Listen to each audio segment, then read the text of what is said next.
Don't know what happened there, but that's frustrating. That means we didn't even start, man. That whole little juncture and explanation of me being a dumbass going, are we recording? Wasn't recorded. So but the funniest thing about that is me being the dumbass and saying, yeah, we're already recording. Yeah, but now it doesn't even exist anymore. So I always we look like legends. Yeah, exactly. And I was reframing why I always record from the start. But anyway, that's really, I always like whenever I'm in mid conversation throughout, and I'll just sort of swipe up a little bit on the screen and it pops up left-hand corner. It says recording, and I'm like, good, we're on fire here. And I just swiped up then and it wasn't doing it. I'm like, oh no. So good. But guess we'll have to start from the top again though then. Yeah. Bring us way back. But yeah. Take two, unintentional start podcast again. Jesus Christ, look, let's go on a Friday. This will be the third episode I've fucked it up like that with recording. I literally had one guy drive up from the Goldie once, and we recorded a whole episode, and I used the Rodecaster Pro, and it just wasn't plugged in. So we had the headsets on, we had everything going on, but the audio wasn't going through what it was supposed to go through. So it sounded, I don't talk as loud externally through here. It sounds really loud in my ears. So I'm like, yeah, I won't yell. And then when I was watching back, I'm like, I can't even save that, bro. Like I'll drive down to the Goldie and we'll reshoot. And then other times where I haven't had it plugged in, just then where I thought I was recording and well, I wasn't. That's really frustrating. Yeah.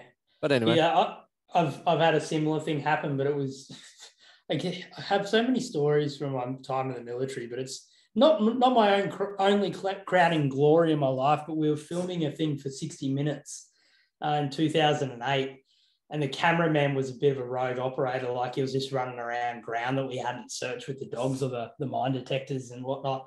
And he was meant to be filming this piece where I think what's his name. The presenter name, I can't remember his last name, Liam, I believe it was.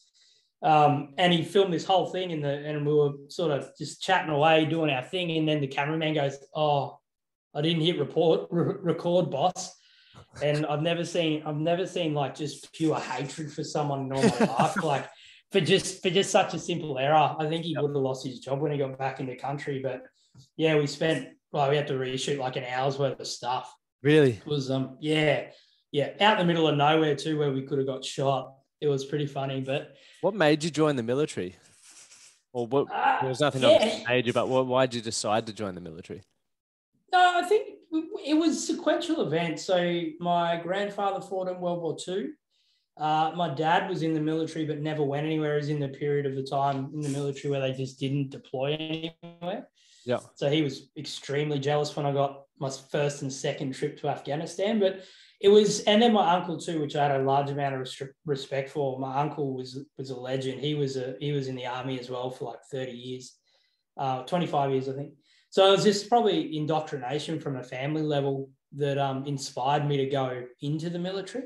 And then like leaving school at 17, I was sort of, it's either that or go to uni, really. That were my prospects. So I went and joined the military.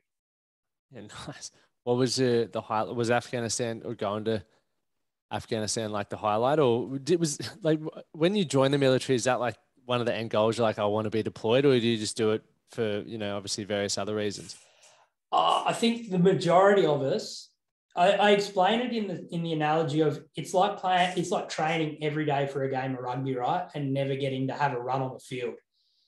Like that's what you do. You drill for years. Like some of the guys that ended up getting a trip when I was in had been like soldiers for like 10 years, and they finally got a run at the trip. And some guys even missed out too. So you see the guys on Anzac Day without any medals and whatnot, which there's no shame in that. Like it's all timing. It's all relevant to what you got a chance to do. But if I didn't sort of get a chance to deploy, I don't think I would have looked back as fondly on my time in, particularly my second rotation with the commandos and special operations. That was like the pinnacle of my dog handling career. Is that like the stuff that you see on the movies, like the commandos and the special forces sort of stuff? Yeah, so like that's the way I explain it. You see all the American sort of dramatized movies. There's a couple of really good depictions of Afghanistan, though. There's some really good films out.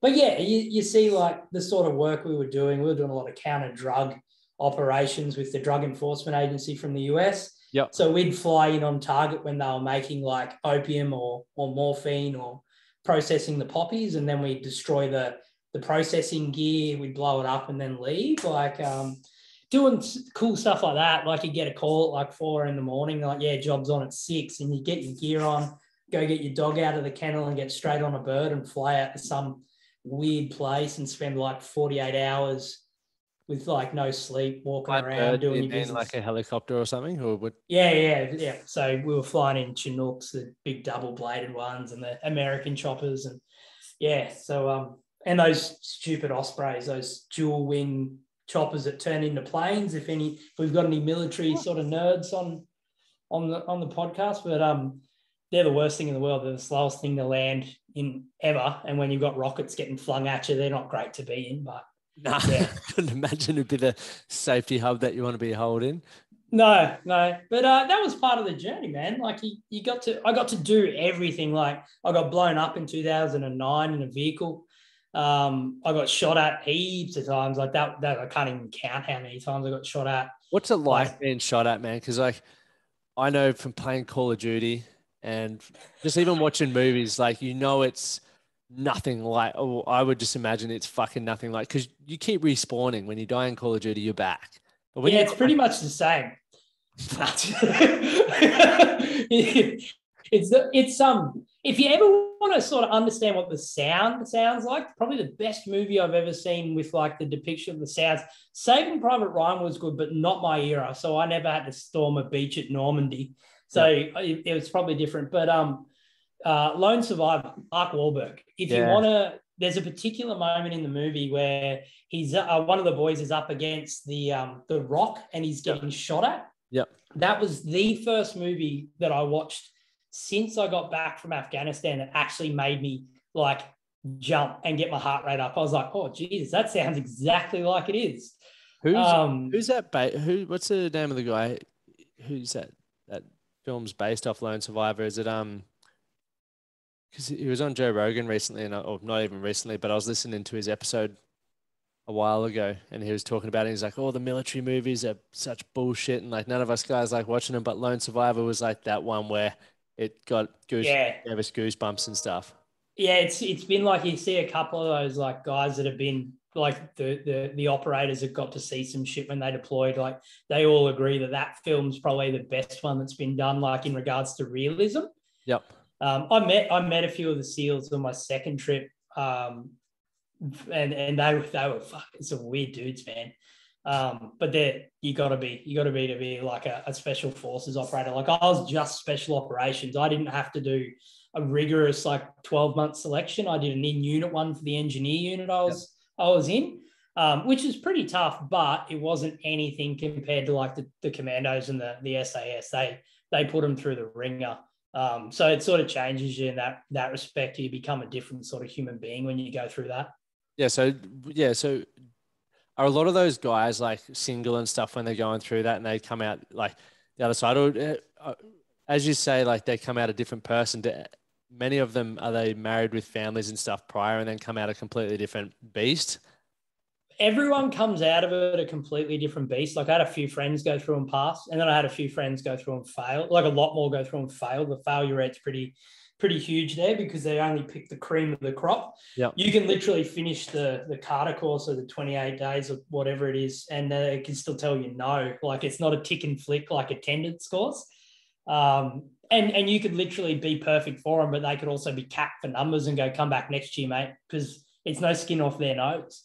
So it does change those boys, but geez, man, like if you ever wanted a group of people to support you, like that was it. Those guys were solid operators. I just loved working with them.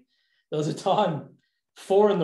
in Helmand province in Afghanistan. We were walking up this dark alleyway and the shoot threat was really high. So in other words, there's bad guys in the area. But the IED threat was higher. So standing on an improvised explosive device. So that put me at the front of the group, right? Looking down this big dark alleyway, and it was just eerily quiet. And they're like, yeah, Brett, you go down there. And I'm like, all right. And I was packing it. I had my dog. He was going out searching, sniffing the ground and that. And I look around and here they are with their fingers in their ears, like taking the piss. And I turned around, like we had radios. And I was like, you guys are fucked. And off I went back up the road searching. Like they're just funny dudes. But they were solid, man. They always had your back. Such a good sort of brotherhood. Like we talk about mateship, like that sort of stuff like stays with you for the rest of your lives. You meet such awesome people, you bond with such extreme moments. And it's just stuff that sticks with you for the rest of your life, really. What do you reckon makes them like the cream of the crop in that field? Like, is there any attributes that you could almost like see other people who are the top of their field match up, or are they just like a completely different fucking animal? Yeah, I used to think professional athletes were similar. Like I used to have a pretty good, like athletes are a different grain of person regardless too, because they've got to fight so hard to get to the top of their game. And particularly if you talk about making money, like a lot of athletes don't make money, some do. Yep. And they're similar, but the difference between like special operations and like high performers elsewhere, you are getting paid well under market value to do the job you're doing. You do it because you love it.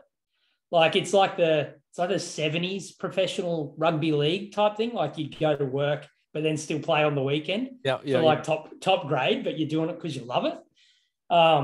It's like we were only making like low six figures a year. That's tax free as well. But like the jobs we were doing were insane, man. Like it's the mindset's very similar, but you've got to be a special kind of like human being that just does it because I don't think you're born for it. I think you're built for it. But it takes a very special human being to be able to do that stuff and then pass selection.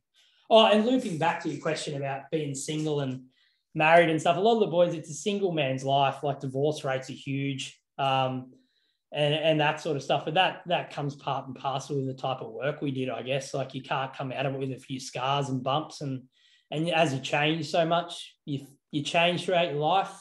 And you shift your channels and your friendship groups and things like that. So it's pretty indicative of what you'd expect. Like most guys end up getting married in or are married, and like a few stay together, but the divorce rate's pretty rife throughout. Yeah, it's probably like obviously with the time away and the kind of lifestyle that it is, would definitely from my understanding of it, seems challenging. That's for sure. Like,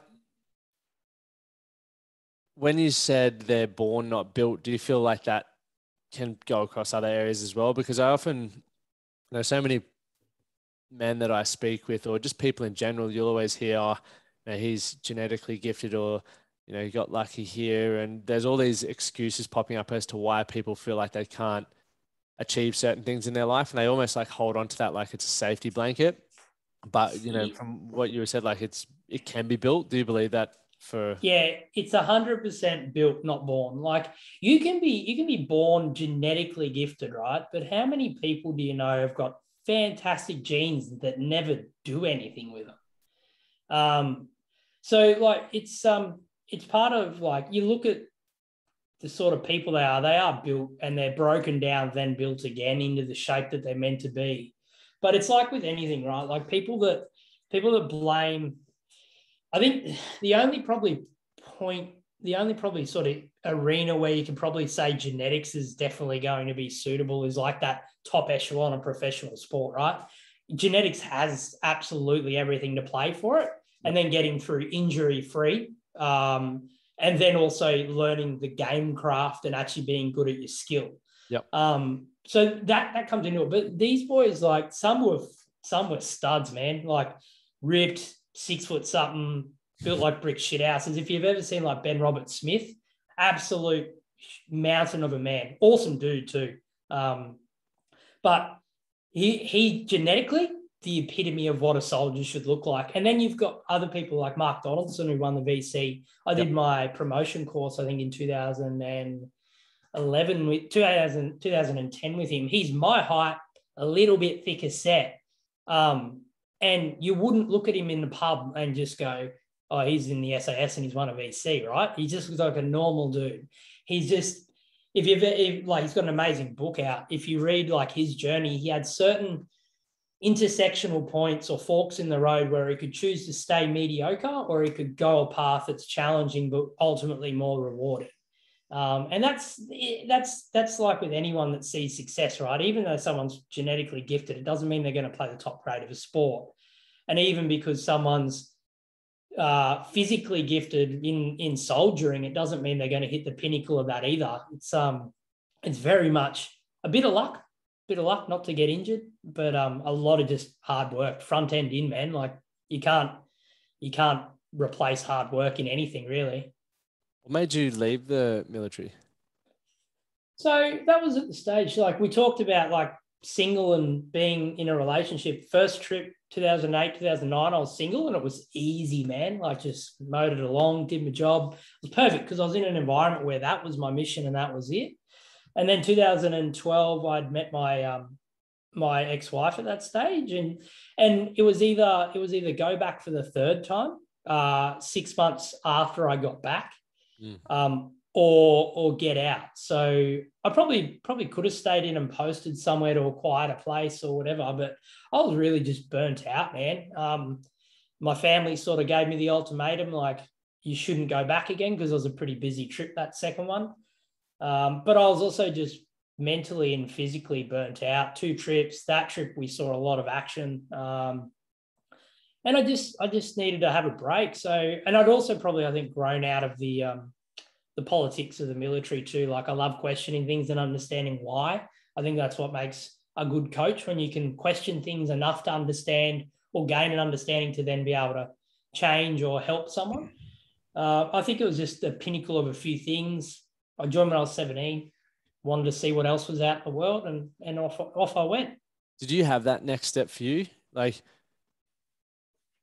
it's such a common thing where athletes, and we've spoken about athletes, but like athletes, after they retire, they generally go through that time in their life where they don't know what's next for them, and they might have low self-worth, lacking identity, and some of them completely destroy themselves, and others end up, doing commentary or coaching or public speaking or various other things. And they knew that, like a good mate of mine, Will Zillman, when he retired, he was studying veterinary science and had public speaking stuff to go through. So the transition for him out of like life after rugby was, fine. Whereas you see some people trouble. So for yourself, did you have an idea of what you wanted to do next, or did you just throw the Hail Mary and go after it?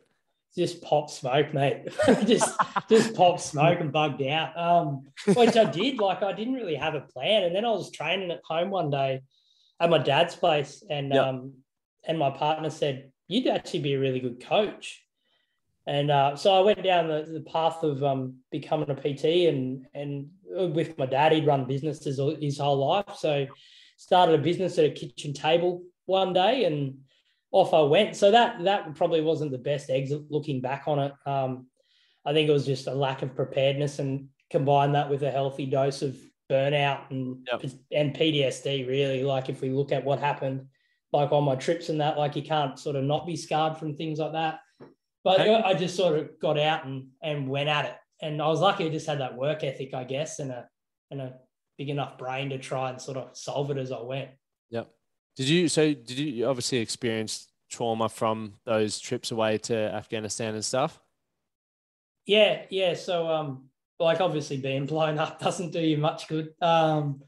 Shot at numerous times. 3 of my mates got killed there as well. Darren, Rowan, and Scotty. Sequential years as well. Yep. I was also the best man at Darren's wedding. I'm still in touch with his wife and their son. I'm a young Mason. He's a legend of a human being. He's grown up so well, considering the bumpy start he had. But that sort of stuff, like, sticks with you. The mates thing was obviously pretty tough, but really, like, I've had, like, my 20s were just fucking hectic, to be honest, man. Like, I went through like a 10-year stage of probably pretty severe trauma, even when I left the military. And whilst building a business, So I burnt myself out again running the fitness thing. I owned a gym down here on the South Coast and I was just tapped out. But that came off the back of building a business from scratch. I lost my dad one year. The following year, I lost my daughter at birth. And then the morning that happened, had a best mate stabbed to death by a paranoid schizophrenic. And then 2 days after that, my pop died of cancer.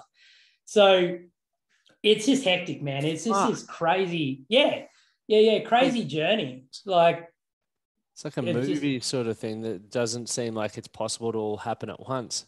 Yeah, and then I had my son in 2016, like 13 months after we lost our daughter at birth. Like it was just a crazy ride, man. Like, and we talk about change and that sort of stuff. I was faced with so many points of having no momentum. I know momentum is one of your key philosophies. I love it because like action breeds consistency breeds momentum, and then momentum breeds discipline, right? I faced so many junctures in that sort of decade where I had no momentum. I was burnt out. I was depressed. I was like just lost. And then the people around me were suffering too because they'd lost people they loved and things like that. So I was faced with like numerous forks in the road where I could have chosen like that just run and hide mentality where I just get an average job. But there's nothing wrong with having an average job. I'm not knocking that. It's just not my personality style. I need to be challenged and consistently progressing and moving just by the way my brain works. But I just made those choices as I went, man. It was tough, but you just do it. Is there anything else that went into it though? Because I think like I'm very aligned with how you say it. For me, it's just like, just fucking get in and do it and you'll figure it out as you go. And you're obviously going to have some shit that pops up, some negative thoughts or trauma raise its head. And like, for me, it's just, I'll work through it rather than a lot of people just are at the effect of that. And is there anything else that like stands out for you that you did through that period of just cracking on with it to move through it? Because and obviously some context to like everyone's trauma and experiences are all relative, right? And some people, as you said, like there comes a fork in the road. You can either be at the effect of that and it can run your life, or you can choose to take control for what's happening and move forward from it and start creating more of what you want from your life. Yeah, I explain it talking to my guys that sort of had similar paths, or if they're a bit down on themselves. I give them a question. I go, do you want it to be an excuse for the rest of your life? Or do you want it to be an experience that guides you to the next stage? Like it's a mindset thing and it's hard to, but particularly how you've been brought up, what the mentality was at home, in those formational years, the sort of people you're hanging out with. Then in your 20s, what you go and do for a job, what you experience, how far you put yourself in the deep end. So your comfort zone, what that range is. But the big things that I like, I tried the blunt force, just deal with it, like be quiet, just knuckle down and get it done bit. And that doesn't work, man. Like it does for little short, sharp bursts, but probably the best things I went and did like to help me like jump the hurdle was I actually engaged a psychologist, which like was really, really a big game changer for me in the sense that it finally normalized what I was feeling. Because other people suffer the same thing. And you mentioned the relative part. My stress and what I was feeling through those times is exactly the same as someone going through their version of hard, right? So it's not me saying, oh, look what I've been through, I'm better than everyone. It's actually got nothing to do with it. The physiological symptoms and the feelings and the mental anguish are exactly the same. So by having it normalized, that allowed me just accept it and go, oh, cool. Like I'm just going through a rough patch. Yeah. And then I just dug into like self-care meditation. I think like I got some ungodly amount of streaks in the meditation app I was using. How like fun. It's so addictive when you get the streak. Yeah, man. Yeah, I just rolled into it and I just got stuck in. So I made the promise to myself, because I had my young boy at that stage too. I made the promise to myself that I need to be an example for him, but I needed to do it for myself. Because I'd seen so many mates struggling. I'd had a lot of mates commit suicide by that point, leaving the military. I saw what they were doing and the sort of mindset and stuff like that. I've never been raised that way. So I just got to work by it and actually did the right things as opposed to just going hard at something. I sat back with it, observed the landscape, found out what I could do, what suited me on an interest level, and then I just went and did it. And it took time, and you just have setbacks, but it's just an attitudinal thing where you sort of like, you get faced with that question, excuse or experience. Simple as that. Takes the confusion out of it. And I think a lot of us don't want to make a decision because we're worried about whether it be the wrong one or whether we're wasting time or looking like a dick or various other things. But if you just look at it as you said, experience and what was that? Sorry, experience and excuse. Yeah. Excuse. It's like you've got one or two choices. And when I hear excuse, I'm like, I don't want to be a fucking soft cock and make an excuse. Like that's not how I want to do things. And when, like, for me, for anyone who gets offended by me saying, because I've had people reach out, why are you calling people soft cocks? I'm like, for me, I can talk to myself however I want. And for me, I am very action orientated and I understand my mind a lot. I still have heaps of shit going on, but for me, I know what my thresholds are. And there's times where I just don't step up. I listen to the excuses in my head. And for me, that's me being soft. Like I'm not showing up today. And in order for me to get what I want from my life, I have to show up because no one else is going to show up for me. Yeah, but the thing is too, like, there's going to be days where you can't show up too, and normalizing that. And however you like talk to yourself, as long as it's motivational, like, and it guides by your values, it doesn't really matter. Like people love to take offense to things that either offend their value set or expose a weakness in their value set, right? And then you get the people that go on the journey of just like discovering themselves and then realizing everyone else's opinions doesn't fucking matter. Exactly. And then they're more content about the world. Of course, we all have that deep-seated sense of like fear of rejection, what happens if I fail, all that sort of stuff. But it's only when you start to still take the steps, even if you're scared shitless. Well, that's what bravery is, right? It's not, you see people using the word hero and that sort of stuff. It's not really. Like bravery is where you're shit scared, absolutely fucking petrified, where you barely can move, but you still take a step. You take a step when most people don't, they back out of it like they do, and you just take a step like that. And it's a learned thing, but it's also how you were raised and all those things. So understanding what value set you were given as a child, as a young adult, working out if that's in alignment with your values that you want to shape and take with you, and then making the effort to change. You get these people that like go on that journey, then realize, I don't give a fuck what anyone else thinks. And they're just more content. And then the people that take offense to it, like, social media is an amplifier for idiots. Let's be honest. Like, nice. If you're one of those people that like are commenting and fighting with people online, unless you're doing it for shits and gigs, like I've got mates that do that just to rise people, that's pretty evil. But like if you're doing it out of pure offense, you're either there's challenging your values, exposing a weakness, or you don't have something that's driving you strongly enough where you just go, I don't care about that. And it's offensive to people because it shows them that they're deeply unhappy with it themselves, so they get upset about it. That's what for me, when people like have a different opinion, it's not even, there's moments in time where you realize in the conversation, it doesn't matter if I change your mind or not. I'm not here to try and impress you with a big, dick swinging competition, because that's where a lot of people arc up. And especially when you look at like alpha males and they don't ever want to seek to understand, or they don't want to be proven wrong. So where they'll just get in these heated debates. And I love healthy conversation where, I have the opportunity to learn a different way of thinking, which is, even from talking to you, I'm learning.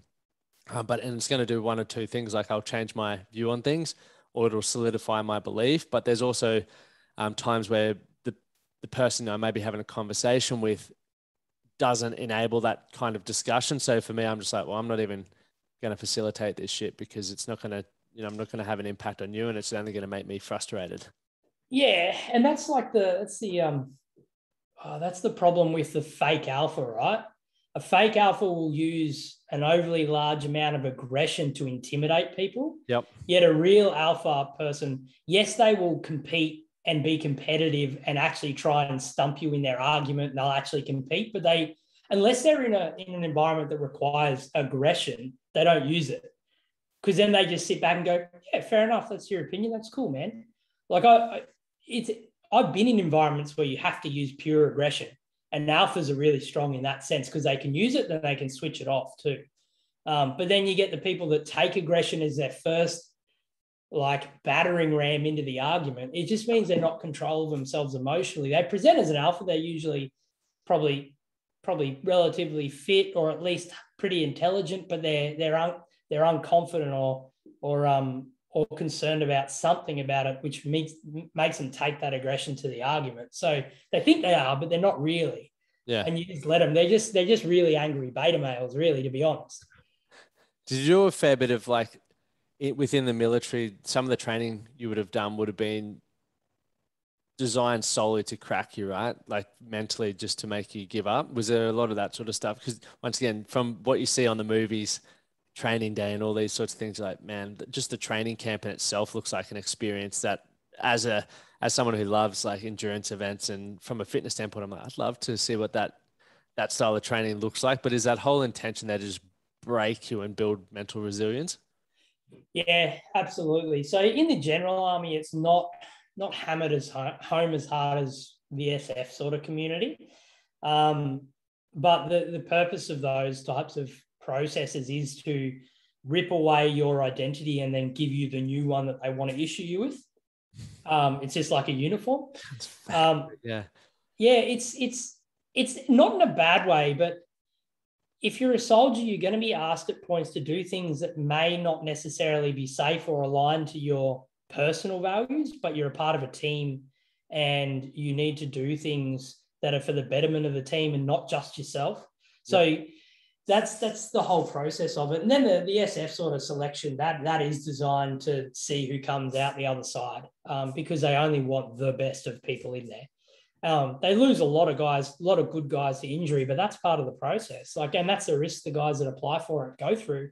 But that is so they get the individuals into a regiment and they're able to teach, and they know they're teachable. They can give them the skills and the craft that they need, and they're going to do well. It sounds so exciting, but so brutal. But what things would you then be able to utilize, like just in everyday life? Like, we're dealing with so many, even look, for example, at COVID and stuff like that. Like some people seem to be, once again, it's all relative, but some people seem to be handling what's going on in the world right now well, and others not so well. Like why do you think that is? And what do you think people can look to start doing to improve that in the future? Yeah. So the first part, why people aren't and are dealing with it, I think if you look at the fundamentals of it, this is obviously only my opinion, but if you look at the fundamentals of it, if you're an individual that's already struggling for something, or they're struggling in their life, or they're not as content, or they don't have a set plan or purpose, it's that momentum thing again. Like when we leave the military, we sometimes lose our purpose in life. I'm lucky I've found it again through coaching and going and building this app that I'm building, like to help people. What app are you building? I'm on the path of building a corporate wellness app that helps uses real-time data analytics to help shape positive habits for people.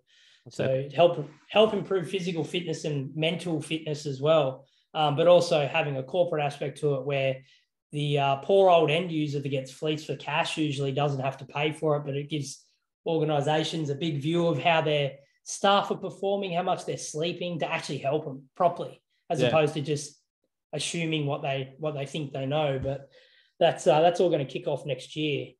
Exciting. Yeah, it is exciting. I'll probably make a lot of errors in that. There'll be a next jump in the evolution scale, I guess, for me. But if you look at people that were already struggling, didn't have much of a purpose, weren't necessarily enjoying their life, were unfit, weren't in great routines, by then also stripping away the freedoms that they have, which we didn't strip anything away. You just got told to stay home. But the perception of having that safety stripped, it's Maslow's hierarchy of needs, I guess. Yep. Physiological and mental safety and things like that, they struggle. The people with purpose and people with a mission that they want to just continue on with, it might upset them, but they continue on with it anyway. It's the old Winston Churchill, keep calm and carry on. They just sort of do their thing. And then you've got the other sort of left of field people that get torpedoed by like losing their job and things like that. That's pretty traumatic. And then they fall into that first category of not really having a plan or safety and things like that. I think so many people haven't found their purpose. Like it's such a buzzword, yeah. Yeah, it's a broad thing, but if you look in terms of generalized sort of what we see in time, like people are force-fed narratives of what to think, how to think, and it's hard to think for yourself. I think it's hard to establish a value set that's going to guide you for the rest of your life. Like I have my value set that I live by, and it makes it so much easier to make decisions because I have the underpinning values of what I want to live my life like that guide me to where it is. And they're simple as 3 Bs, right? Be grateful, be useful, be consistent. And that's it. That's as simple as it is. But then I searched and I went through the peaks and troughs of life to find purpose doing what I'm doing. So I threw myself in the mud to find it. But I think the value set's really important. I don't think people really ponder on what it actually means to live a life well lived these days. Like it's the old stoicism approach, like think about life, think about the morbidity of life as well, because it can be over really quickly. I think that's a really big problem because we're forced a lot of values, I guess, through social media and things like that. But that's a big thing. But then also, depending on your grooming and pedigree in life, economic classes have a lot to do with it. If you've got a wealthy family or you've got dual income with 2 people being paid well, you can afford to have someone lose their job. Like there's so many variables that can knock someone off and even kill. But if we look at it at an intrinsic level, I just don't think people know what they want because they don't spend enough time searching for it because it's hard. And it challenges the way they usually live. Yeah, you bang on. I think a lot of people, are looking outside themselves for that purpose rather than, taking what they've already got. We've got so many, I'm 30. I think I was saying this on a podcast yesterday. I feel like I've already said this, but 30 and I've got all this life experience, as do you, Brett. And for anyone who's listening, it's like we've got all this experience, and within that we can reflect upon what we liked, what we didn't like, who we want to hang around, who we don't, and where we want to go for the future. But because our phones are constantly saying you need to do this or you need to do that, it's like, do I really? Like, all right, cool, I'll do that, and it's pulling you further away rather than going, man. Like, especially when the older you get, the easier it should be really to understand yourself if you can get comfortable with looking within. Like there is a lot of stuff that's fucking uncomfortable. Like I had to own a lot of stuff that I'd done previously that I'd always put my head in the sand around because it made me feel, and I'd either turn to alcohol or drugs or sex as a way to avoid it. But once I started to really sit with it and go, cool, I did do that, but I don't want to do that in the future. I don't want to carry the guilt and shame anymore. I want to be able to grow into this kind of person and talk about it, and it sort of sets you free to a degree. And I think because purpose seems to be all over social media and such a buzzword, we are constantly looking outside ourselves for that purpose. Yeah, the things I'm a firm believer until you've got your shit in one sock, your own personal values and the way you want to operate, you should just focus Yeah, you should. It's an army adage. Sorry about that. Never heard it. You should completely focus on doing that until you're at a point you're content, right? Because I've done that stuff too. Like I used to drink pretty heavy. I don't drink anymore. Had a dabble in drugs when I left the military because that was another coping mechanism, though I never really got addicted to anything there. But I made the hard decision to stop drinking a couple of years ago. And everyone's like, oh, what are you doing that for? I'm like, well, I guess it doesn't suit my values and the way I want to live, which people couldn't comprehend. But until you get your shit organized to a point you are content with it, you should not be going outside externally to have someone else or something else validate that for you. And that's the hard bit, because it's easier to go get affection or have a beer and feel better about yourself than it is to actually sit with it and go, I've got to make some changes. And then the subsequent hard work that comes after making the decision. It's like talking about that change journey. I give people 8 questions, and I could tell how ready they are to change, and then put the support structure around them based on what they've answered poorly and what they haven't. And then it really off-puts people because it really highlights the fact that they've got some really weak areas or there's a lot of work to do. And then they'll just revert to previous learnt or first learnt behavior, which is the strongest response. So you've just got to sit there and repeat that fucking process until you get yourself into a position where you're content. And then if you've got the capacity to help others, you should be bloody doing that. If you've got your shit enough in one sock and you've gone and taken the time to take care of yourself, and like particularly through like COVID, perfect example, I had plenty of range because I looked after myself the years coming into it. I got fitter through COVID because I just had more time because I wasn't commuting. And then I had range to help people again. And that's why I started my business again and started training people for free because people were honestly in a really bad mental state. And I just did it because I had range and capacity to do it, but I focused on myself first. And I'm not perfect. I made heaps of errors along the way. Fuck, this is not a high horse story at all. I'd probably be riding a Shetland fucking pony if that was the case. Little shorty. Yeah, but like I've made heaps of errors, but I was exactly like what you said, Lockie. Like I got to a point where I went, people may hate me forever for some of the things I've done. I don't have to hate myself forever though. And I can live my life to a set of values that doesn't let that sort of stuff happen again. And I can move on. Bang on. It's choice. Yeah, it's people are really the negativity bias within people really stifles a positive mindset based on previous negative experiences, the ways you're raised, and the particular life stage you're in. You take a few kicks in the guts, you're naturally going to think a bit more negatively, and breaking out of that takes repeated process. So it's the old habit looping, the structure, like the trigger, response, reward, like cue or trigger, response, reward, and that cycle, right? So you can break it and get out to another more a stronger response. You just keep repeating it as many times as you need to until you learn the fucking lesson. Yeah.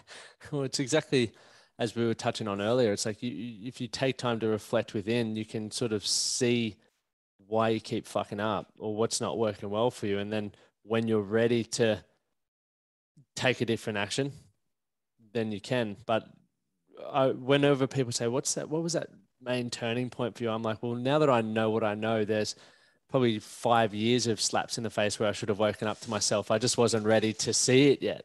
And yeah, like, I think had I not had all of those to the point, maybe that moment that was there that I say was the turning point mightn't have been the turning point. And yeah. It's definitely that negativity bias. There's a great book. Have you read 48 Laws of Power? No, I haven't. Mate, you will absolutely fucking love it. It's a thick read. Like takes some brain power, but it's a brilliant book. Yeah, I read a good book on biases and heuristics probably last year sometimes, but it was Thinking Fast and Slow. Yeah, I couldn't get through that. It was hard, man. It was a hard read because it's very data-driven and scientific sort of outlay. But the gems of it, like if you could get through it and sort of get through the sticking points of it being sort of more of an academically written book, like just the biases and sort of understanding why you make the decisions you do. And that's the thing. If you want to grow, you've got to change your current habit structure and the way you operate to grow, right? So books are a great way to start it. Finding people that have done it before yourself and joining that community are a great way. That's a really good way to accelerate progress because you add that extrinsic accountability of people being disappointed in you if you make a commitment and you don't carry through with it. Yep. Like all of those things, you got so many things in your arsenal that can sort of like accelerate the progress, but it's got to start with that one step. And when you have a setback, you just got to get back on the wagon and go again. But it's tough. Like it's just one of those things. It's a daily renewable contract when you're going on that change journey. 100%. And if you fuck it up one day, you got to be willing to get up again in the next morning and go again. And then unfortunately with relationships, like people get tired of that, or you outgrow your previous relationships, or they outgrow you. And like, Jesus, I'm a single dad. Like, I get my son for a portion of the time, which I absolutely love, and I make the most of it. And I wouldn't change being separated from my first marriage, because it caused the biggest growth period of my life. Yep. So not bagging other people out is a very important part too. Like the blame game, you got to drop that shit. And it's hard. It's tough. Especially blokes. We're arrogant. We're a bit egotistical sometimes. You got to swallow your pride with this sort of process. It's hard to do. I don't think you're always going to be perfect. Like, well, I'm speaking from my own experience. Like, I go through phases where I'll be on point for 6 months, even with meditation, for example. Like, you'll hit that awesome streak and then you'll fall off the wagon.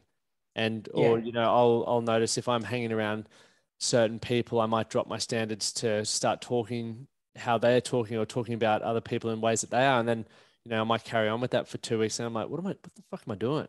Like, I'm just a product of my environment now, and what I want for myself and the life that I'm creating can't tolerate that. Like, I have to go back to the standards that I've set to achieve that outcome. But Bretto, you obviously specialize in helping busy professionals think less and move more, which I think is just fucking brilliant, because I think that's what busy professionals need, and I think that's why your app's going to be brilliant. But for people who want to get in, I got one question for you after this. But for people who have liked what we've sort of touched on, and what I really love about what you do, obviously you incorporate a similar approach to me, where it's the mind and the body, which I think we are all one in regard to that. The physiology affects your psychology and vice versa, as they always say. How can people get in contact with you and find out more about what you're doing? Yeah, so the easiest way is obviously the socials, Minimalism Fitness, but you've also got the website, minimalismfitness.com. What I could do, though, I'll set up a landing page. I'll have some free goodies for your audience. Oh, yeah. Chuck it in the show notes. I'll give you guys all my my mobility content. It's all free on YouTube too. Like, I run a free content policy with it, because I just want people to learn and get something out of it. But I'll put together a page for you guys to all go to, grab some free goodies, and hopefully it helps. It's just about spreading the word, I guess. Yeah, epic. So guys, check out the show notes to be able to do that, whatever platform you're listening on at the moment. One last question, and then I got a jet. What's your definition of being a man? Oh, we've covered so much of the topic. I actually had a podcast earlier in the week, and I asked the similar question of the definition of being a good father. And the hardest thing that I get people to try and focus on is that values. Define a set of values that make you live the life you want to live. Don't take them from anyone else. Define them yourself and do the fucking work until you get there. You don't have to take my values. You don't have to take anyone else's, but do the work. You're going to come up trumps if you do that. And that's really what a good man should do, particularly if they're a parent, particularly if they're in a relationship they actually want to keep a hold of. Don't worry about what everyone else is doing. Just focus on your values and drive yourself until you get to where you need to go. Yeah, that's bang on. Love it, mate. Well, I've got to really take the time to appreciate you coming on, mate. It's been an awesome chat. I'm spewing that first 9 minutes we missed, because that was gold. I was like, this is one of the greatest convos I've had in a very, very long time. So, mate, appreciate you coming on. I love the work that you're doing, and I look forward to finding out what those free goodies are for everyone tuning in at the moment. But we'll definitely stay in contact, and I have a feeling we'll be able to do a few more potties. Yeah, no problems at all. Thanks for having me on, man. I really appreciate it.